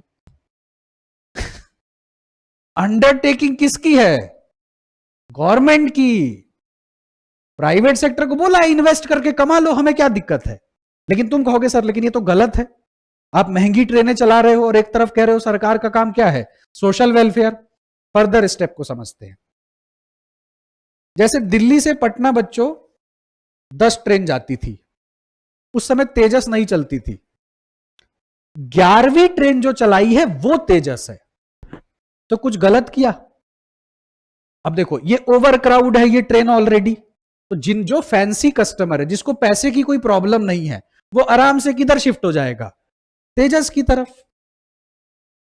दिक्कत कब होती पता है? जब इसमें से एक ट्रेन कम कर देता और उसके बदले क्या चला देता? तेजस। तब वहां पर आप जनता को फोर्स कर रहे हो टू यूज द ट्रेन तेजस। तो ये बताओ, इवन रेलवे तक में प्राइवेट फंडिंग दिखती है, इवन रेलवे तक में प्राइवेट पार्टिसिपेशन दिखता है, तो ये एग्जिस्टेंस है या को एग्जिस्टेंस है? को एग्जिस्टेंस है। तो मिक्स्ड इकोनॉमी भारत को इसीलिए बोलते हैं क्योंकि इसमें प्राइवेट और गवर्नमेंट का एग्जिस्टेंस नहीं है, को एग्जिस्टेंस है। सेम सेक्टर में ये दोनों साथ में काम करते हैं। बिजली जो है वो रिलायंस को दी, बीएसईएस का बिल आता है आप लोग के पास, लेकिन सिर्फ एक ही को दी, 50 लोगों को नहीं दे दी।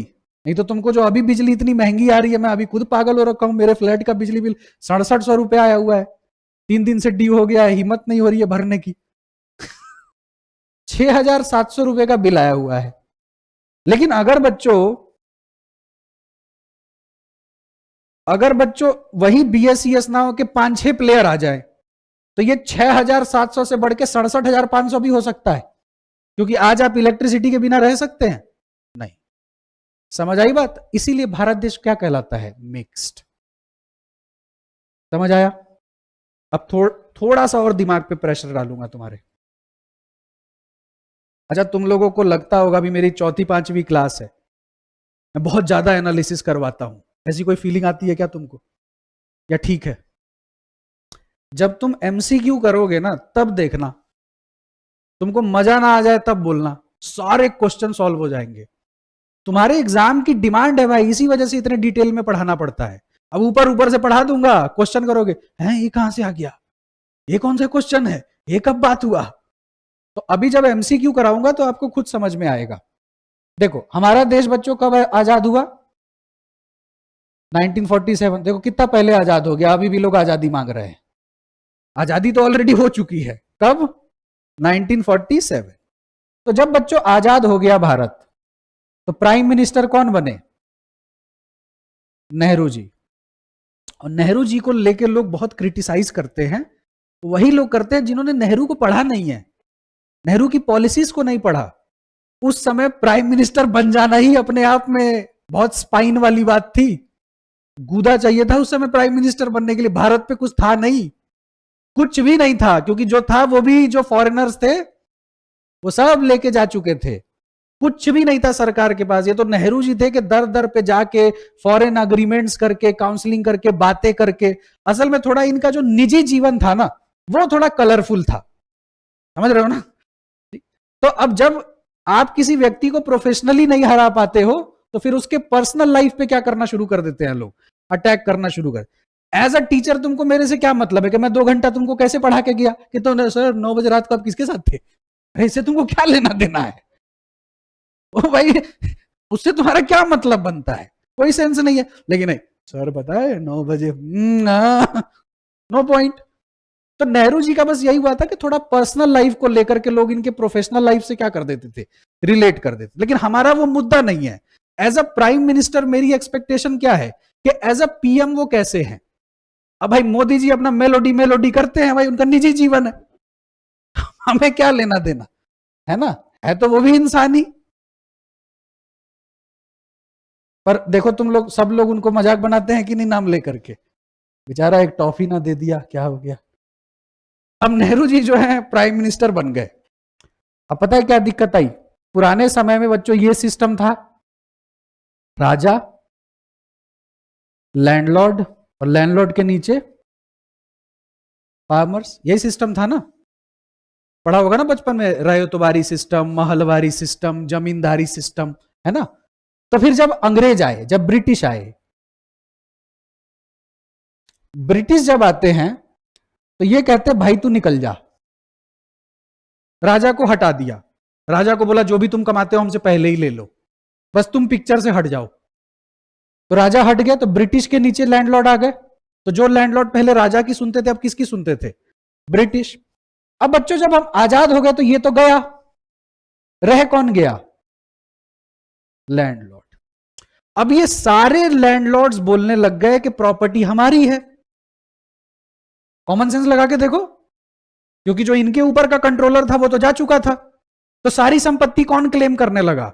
लैंडलॉर्ड्स। अब नेहरू जी ने सोचा कि अगर मैं कैपिटलिस्ट इकोनॉमी बनाता हूं तब तो यही जो जमींदार है यही सब अमीर है, पूरे भारत का कंट्रोल लेके बैठ जाएंगे, गरीब आदमी को कुछ मिलेगा ही नहीं, अंग्रेजों के जाने से कोई फायदा ही नहीं हुआ। तो capitalism was not a good choice. तो सवाल उठा के सोशलिज्म, क्या चुन लिया जाए बच्चों?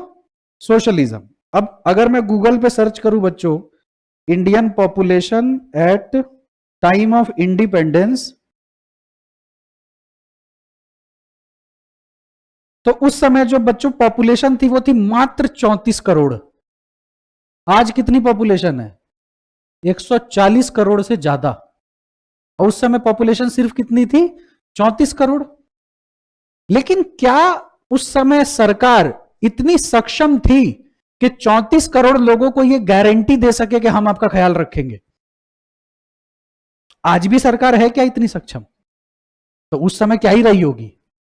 तो क्या सोशलिज्म चुन लेना समझदारी थी? क्योंकि सोशलिज्म चुनने का मतलब है आप जनता को अश्योरिटी दे रहे हो कि तुम्हारे लिए सारे काम हम करेंगे। अब ये बहुत रिस्की फैक्टर बन गया, इसी वजह से ना बीच का रास्ता चुना गया। इसीलिए हुआ कि चलो पता करते हैं दुनिया में कौन कौन सी इकोनॉमी है, तो पता चला कैपिटलिस्ट है और सोशलिस्ट है।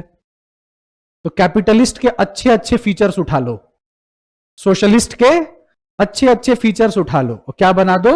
मिक्स्ड। लेकिन कहानी यहां रुकी नहीं। भारत को डिक्लेयर कर दिया गया कि भारत क्या है? Mixed economy. लेकिन बच्चों 1990 तक तो आप लाइसेंसिंग सिस्टम चला रहे थे। एक पान की दुकान तक खोलनी है तो किससे परमिशन लेना है? गवर्नमेंट से। किस तरह का मिक्स्ड है? प्राइवेट सेक्टर फ्री ही नहीं है। अब एक बात बताओ, तनुष नाम है ना तुम्हारा, मैं बच्चों स्कूल चलाता हूं, ये मैं स्कूल चला रहा हूं, सरकार ने मुझे लाइसेंस दिया है और बच्चों से 2000 महीना फीस ले रहा हूं, तो मुझे लाइसेंस मिला है तभी तो मैं कर पा रहा हूं। तनुष ने देखा है तो बड़ा लुटेरा आदमी है, 2 रुपए की पढ़ाई नहीं करा रहा। अब मेरे स्कूल में बच्चों पढ़ाई छोड़ के सब होता है, horse riding, para gliding, swimming pool, पढ़ाई नहीं होती खाली। और बच्चे को सबसे ज्यादा क्या चाहिए? पढ़ाई। तनुष ने कहा कि भाई इनका स्कूल का सिस्टम गड़बड़ है, ये बस पैसे बनाने के लिए फैंसी चीजें दिखा रहे हैं। मैं खोलूंगा स्कूल, मैं फीस लूंगा 200 रुपया और सिर्फ पढ़ाऊंगा। यह नौटंकी वाली चीजें नहीं कि शूटिंग भी सिखा रहे हैं। अरे भाई ओलंपिक में भी जाएगा तो कोई एक ही चीज तो जीत के आएगा कि वहीं गोली भी मार देगा, वहीं स्विमिंग भी कर लेगा। यही सब करके स्कूल वाले पैसा ऐंठते हैं। अगर तुम अपनी अंतरात्मा से पूछो, जो भी तुमने आज तक सीखा वो किसी कोचिंग वाले भैया दीदी किसी सीनियर से ही सीखा। स्कूल वालों ने कुछ नहीं सिखाया, बस पैसा लिया है। तुम खुद स्कूल जाते थे तो 2 बजने का वेट करते थे। हाँ कुछ स्कूल हो सकते हैं जिन्होंने जेन्युइनली सिखाया, बट मैक्सिमम स्कूल कुछ भी नहीं कर रहे हैं। उल्टा गार्जियन को ही बोलते हैं आपका बच्चा बहुत खराब है, तो तभी तो तेरे यहां भेज रहे हैं। मैं एक बार स्कूल में कुछ कर्म कांड में पकड़ा गया, तो मेरे पिताजी को बुलाया गया, तो बोलते हैं, प्रिंसिपल बोलते हैं मेरे पापा को, इसको भैंस खरीद दीजिए, भैंस भैंस चराएगा, पढ़ने के लायक नहीं है। तो मेरे पापा बोले तो ये चीज आप 10 साल पहले क्यों नहीं बताए? अभी तक कितना भैंस हो गया होता इसके पास। ये आपको 10 साल बाद रियलाइज हुआ, जब मैं आपको इतनी फीस दे चुका हूं। इसी बात की तो फीस दी थी, क्योंकि मुझे पता था ये भैंस चराने के लायक है, आप इसको हेलीकॉप्टर चलाने लायक बनाओ। लेकिन अभी भी आप कह रहे हो कि क्या चला रहा है? भैंस। तो आपने सिखाया क्या इसको? तो फिर वो बोला कोई नहीं आप जाइए मैं देखता हूं। खैर चलो, अब ये कहते हैं कि मैं सिर्फ 200 रुपए लूंगा और सिर्फ क्या कराऊंगा? पढ़ाई। ये बताओ इनको कभी लाइसेंस मिल पाएगा? यस और नो? मे भी क्यों? तो सब कुछ ठीक है, एकदम फर्स्ट क्लास अग्रीमेंट है, इतना बढ़िया विचारधारा है इनका, सब कुछ ओके है। लाइसेंस तो मिलेगा लेकिन मैं मिलने नहीं दूंगा। ये जब अपना कागज लेके पहुंचेगा मैं इधर से पैसा खिलाऊंगा। समझ रहे हो? तो जहां भी गवर्नमेंट पार्टिसिपेशन ज्यादा होता है वहां रेड टेपिज्म बढ़ जाता है, अधिक तानाशाही बोलते हैं। अब ये बेचारा जब जाएगा तो इनकी फाइल में कुछ कमी निकाल दी जाएगी, क्योंकि मुझे पता है ये मेरे लिए थ्रेट है। और सरकार में सब बाबू बैठे रहते हैं, सबको क्या चाहिए? पैसा। तुमने एक नौकरी सुनी है, बड़ा बाबू? किसी ने सुना है बड़ा बाबू वर्ड? बड़ा बाबू ना सुना है, यूपी बिहार के तरफ ना बड़ा बाबू बहुत बड़ी पद मानी जाती है। बड़ा बाबू is clerk, it is actually very छोटा बाबू। पर क्या है, किसी भी फाइल की शुरुआत किसके टेबल से होती है? क्लर्क। तो सबसे इंपॉर्टेंट पर्सन था किस समय लाइसेंसिंग सिस्टम में? दुनिया जमाने ने कहा कि इस बड़ा बाबू, क्योंकि उसके आगे तो कोई दिख ही नहीं रहा ना। अब ये बताओ, ये आना चाहते हैं, मैं इनको आने ही नहीं दे रहा। अब ऐसा करते करते एक बात बताओ, यहां पर तो पूरी तरह से सरकार कंट्रोल कर रही है सब कुछ, तो क्या हमें मिक्स्ड दिखाई देता है? नहीं। तो इंडिया को उस समय बोला गया it was mixed, it was mixed but with strong socialistic tendency. आप कहते तो खुद को मिक्स्ड हो, पर आपकी जो टेंडेंसी है वो किधर दिखती है? सोशलिस्ट की तरफ। अब इसकी वजह से क्या हुआ? एक्सट्रीम करप्शन बढ़ा, आइसोलेशन ऑफ वेल्थ हुआ, लोगों के फॉरेन पॉलिटिशियंस के फॉरेन बैंकों में अकाउंट खुलने लग गए। 1990 आते आते हमारे पास 14 दिन भी देश चलाने का पैसा नहीं था। इतनी बुरी हालत हो गई थी। इधर से गए पॉलिटिशियन वर्ल्ड बैंक के पास, वर्ल्ड बैंक बोला दोबारा मत दिख जाइयो, बेइज्जत करके भेज दिया। बोला तुम पहले इतना कर्जा ले चुके हो, ये कैसे चुकाओगे? कि फिर आ गए तुम मुंह उठा के। तो उस समय एक आदमी था जिसने देश को बचाया था, मनमोहन सिंह। मनमोहन सिंह के जीवन की एक ही गलती हो गई, बस वो पीएम बन गए। उनको वो काम नहीं करना चाहिए था। एक्चुअली सोनिया गांधी जी चाहती थी कोई ऐसा आदमी आए जिसका पॉलिटिकल बैकग्राउंड ना हो, ताकि वो उनको क्या कर सके, कंट्रोल में रख सके, क्योंकि पॉलिटिशियन आएगा तो उन्हीं को ओवरथ्रो कर देगा। मनमोहन सिंह गए, रिक्वेस्ट किया कि भाई कोई तो रास्ता होगा। तो वर्ल्ड बैंक ने बोला था कि आप अपनी इकोनॉमी को ओपन कीजिए। तो फिर ग्लोबलाइजेशन, प्राइवेटाइजेशन, इन सब चीजों को लाया गया था। तो जो आप हमारे यहाँ ये सब देखते हो, ये हमसे फोर्सफुली करवाया गया, नहीं तो हम आज भी क्लोज्ड इकोनॉमी होते। लेकिन आज के समय में जिस तरह से भारत सरकार काम कर रही है, क्या आज हम सोशलिस्टिक दिखते हैं? अब आज उल्टा हो गया कि it is mixed but with strong capitalistic tendency.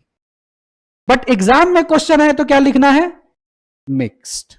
जब घुमा फिरा के क्वेश्चन पूछे तब समझ जाना है टेंडेंसी सोशलिस्टिक है या फिर कैपिटलिस्टिक है। हालांकि इंस्टीट्यूट अभी तक इतना डीप नहीं गया है, इंस्टीट्यूट अभी इस हद तक नहीं गिरा है बच्चों, पर अगर इस हद तक गिर गया तो हम ज्यादा गिरे हुए लोग हैं। हम पहले से ही सब पढ़ करके जाएंगे कि हमें कोई दिक्कत ना आए। तो बोलो, ये था पूरा का पूरा मिक्स्ड इकोनॉमी, समझ आया? कोई दिक्कत किसी भी पॉइंट में? ठीक है, लिख लीजिए।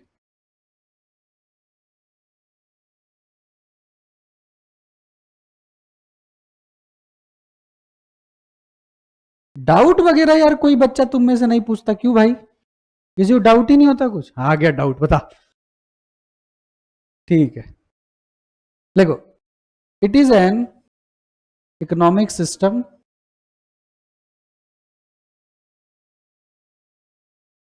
in which both private and government sector work together for the betterment of the society।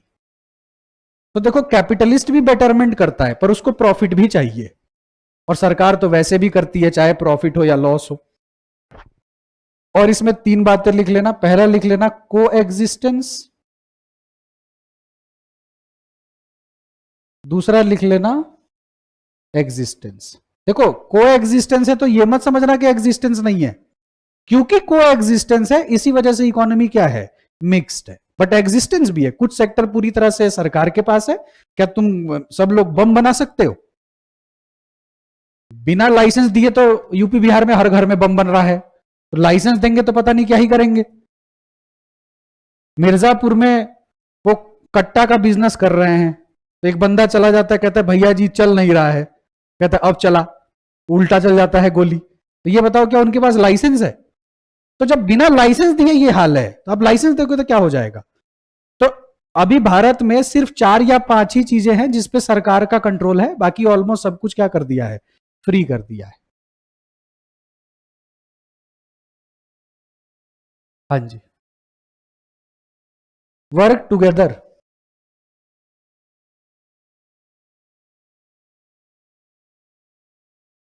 देखो मैं अपनी राइटिंग नहीं सुधार सकता, तुमको मेरी राइटिंग पे आना पड़ेगा। हाँ जी,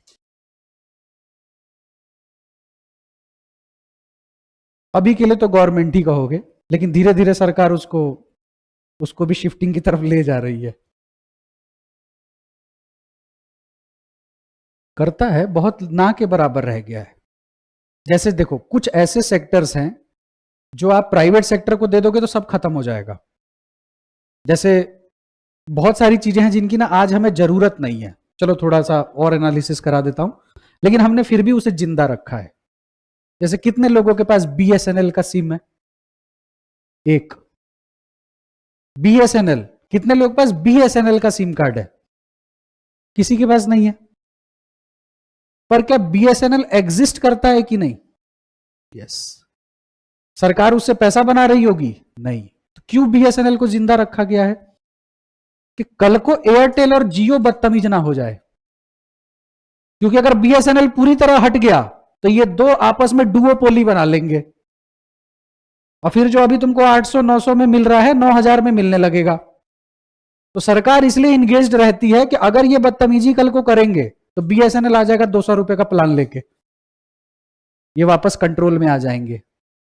टेलीकॉम इंडस्ट्री के ऊपर ट्राई बिठा रखा है, telecom regulatory authority of India. सबसे ज्यादा स्कैम भारत में होते हैं इंश्योरेंस पे। इंश्योरेंस अभी कंप्लीटली प्राइवेट है, बल्कि इंश्योरेंस में तो 100% एफडीआई अलाउड है। विदेशी आके 100% निवेश कर सकते हैं, इन्वेस्ट कर सकते हैं। तो बहुत बड़ा थ्रेट है। तुमको क्या लगता है इंश्योरेंस ऐसे ही मिल जाता है? किसी को आज तक मिला इंश्योरेंस क्लेम? एनीवन? किसी को नहीं मिला। इंश्योरेंस जब भी कंपनी देती है ऐसे ही नहीं दे देती है, वो पूरा जांच पड़ताल बिठाती है, उसकी पूरी टीम होती है। उनका बस चले तो 1 रुपया ना दे। तो इसीलिए आईआरडीए बनाया गया, insurance regulatory development authority of India, ताकि इनको क्या किया जा सके? रेगुलेट किया जा सके। मेरी बाइक सड़क पे लगी हुई थी और ऐसे पार्किंग थी, तो एक ट्रैक्टर वाला आया, उसने मार दिया, तो 3-4 गाड़ी एक साथ गिर गई। तो मेरी वाली बुलेट थी तो उस पर ज्यादा डेंट नहीं आए, पर किसी का वो प्लास्टिक वाली बाइकें जो होती है R15 वाइफ, वो पूरा मतलब समझ लो उनका तो बैंड ही बज गया। लेकिन मैंने भी अभी नई खरीदी थी, 3-4 महीने हुए थे। मैंने शोरूम वाले को बोला कि भाई, तो बोला सर इसका क्लेम नहीं मिलेगा। उसने और बाइक को मार मार के टंकी फोड़ फाड़ दी, और फिर उसने मुझे बिठाया और पूरा हमने वो बनाया एक कहानी। कहानी में क्या हुआ कि सर मैं आईटीओ को जा रहा था, फिर एक पीछे से बस वाला आया, उसने मुझे मार दिया, मैं बाइक लेके गिर गया। तो बोला आप राइट गिरे कि लेफ्ट? तो मैंने कहा लेफ्ट। तो बोला डेंट राइट में कैसे आ गया? मैंने कहा नहीं, मैं बचाने के चक्कर में लेफ्ट गिर गया फिर वापस। तो वो हंसने लगा, वो समझ गया बेवकूफ बना रहा है। लेकिन देखो एक लेजिटिमेट प्रोसेस देना पड़ा कि नहीं? तो बताओ इन्वॉल्वमेंट जरूरी है कि नहीं है? और कोई सवाल किसी के मन में? चलिए आज की क्लास का last topic, how do different economies, बहुत सिंपल है, डिसाइड देयर प्रोडक्शन एक्टिविटी। तो यहां प्रोडक्शन एक्टिविटी से क्या मतलब है बच्चों? What to produce, how to produce and for whom to produce. याद रखने के लिए लिख भी लो, व्हाट, हाउ, whom। ठीक है। तो देखो अगर इकोनॉमी कैपिटलिस्ट है तो ये व्हाट, हाउ, whom जब करेगी तो किस चीज को ध्यान में रख के करेगी? प्रॉफिट। Very good. किस चीज को ध्यान में रखेगी? प्रॉफिट। यही व्हाट, हाउ, whom सोशलिस्ट जब तय करेगा तो किस चीज को ध्यान में रखेगा? Social welfare. और अगर मिक्स्ड होगा तो बच्चों बोथ।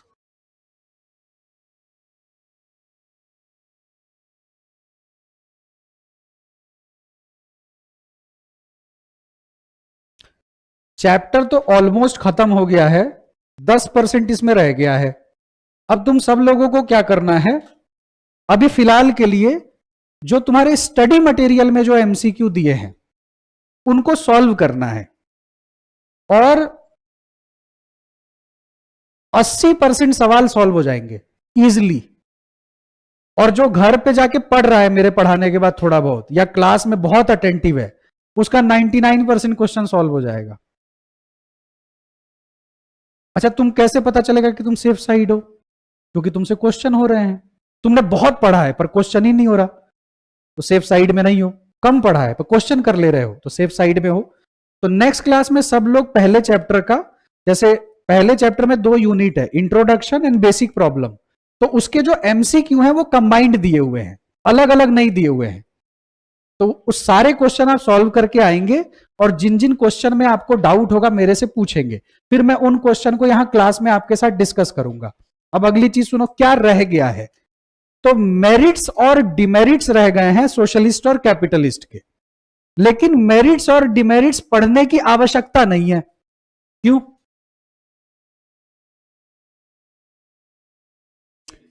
नहीं, क्वेश्चन आते हैं भाई, हर चीज से नहीं बोलना है क्वेश्चन नहीं आते।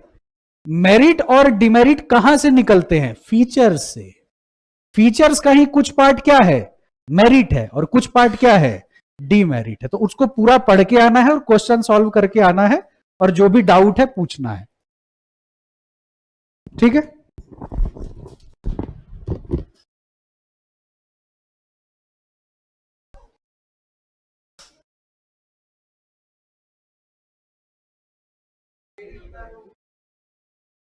सुन लो, तुमको जिन बच्चों को बुक में संदेह आ रहा है ना, कौन सा पढ़े